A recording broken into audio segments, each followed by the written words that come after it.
私が小学6年生の時、弟が柴犬の雑種の子犬を連れてきました。名前はタロベ。とても元気な子で、子犬の頃から庭や稲刈り跡の田んぼで走り回ってました。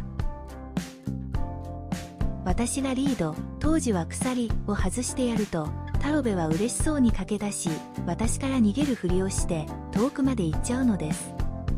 そこで私がタロベを見失ったふりをしてわらこ積みに隠れると、慌てた様子で走ってくるんです。まあすでに定番のやり取りだったので、タロベもわざと探すふりをしていた気もします。それでも私を見つけたらその場にちょこんと座って、自分から鎖につながりに来るんですよ。何もしないでいるといつまでも座ってました。鎖をつなぐと私を強引に引っ張って晩ご飯。そんな毎日でした。季節が巡り、私は成長して家庭を持ち30代になりました。タロベも年を重ねていきました。ただタロベは確実に私より動きが鈍くなっていました。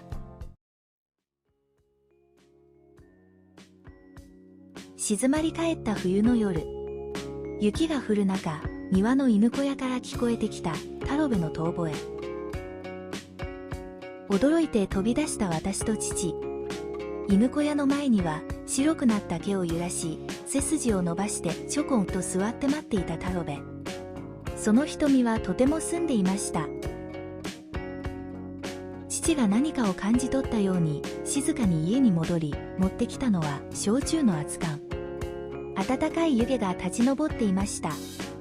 私が持ってきた小さなテーブルを囲み、杯に注がれた焼酎をタロベは嬉しそうにペロペロと舐め始めました。まるで笑っているかのような表情で私たちを眺めながら、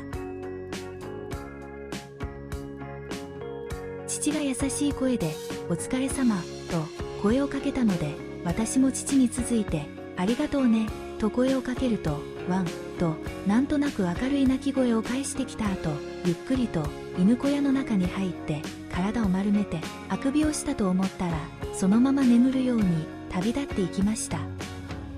実に羨ましいくらいの大往生でした。そしてタロベの最後の鳴き声が私たちを励ましてくれたようにも思えました。空っぽの犬小屋がうちの庭にまだあります。疲れた時にそこに行くと、今でもワンと元気な声が聞こえる気がします。